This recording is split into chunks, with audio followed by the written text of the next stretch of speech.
Bonjour à tous, je suis Guillaume Musso.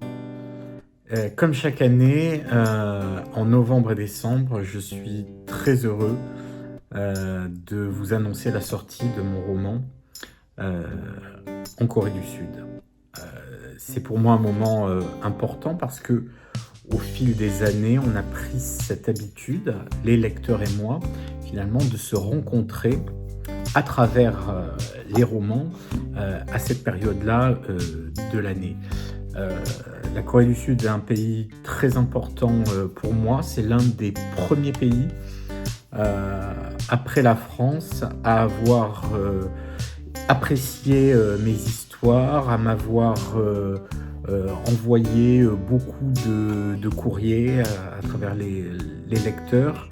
Hem et cette histoire finalement entre les lecteurs coréens et moi dure depuis de très nombreuses années. Chaque année, je me fais un plaisir de me dire que je vais essayer, de surprendre les lecteurs et chaque année, c'est un bonheur de lire les messages que vous m'envoyez, que ça soit, par mail ou sur les réseaux et je suis vraiment toujours très touché, très fier de l'accueil que vous réservez à mes romans. Alors cette année, c'est un roman, un peu spécial qui s'appelle La vie est un roman et c'est un roman qui commence à New York, où on a une romancière qui s'appelle Flora Conway, qui vit seule dans un grand appartement et qui joue à cache-cache avec sa fille de 3 ans, avec sa petite fille.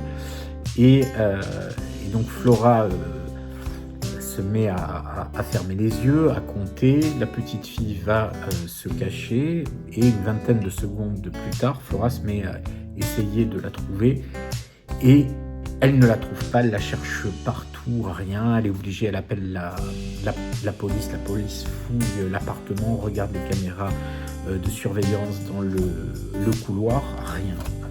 La petite fille a disparu. Et c'est le début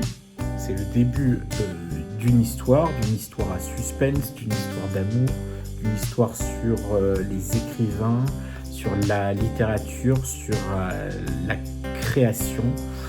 Une histoire qui va nous amener donc de New York à Paris.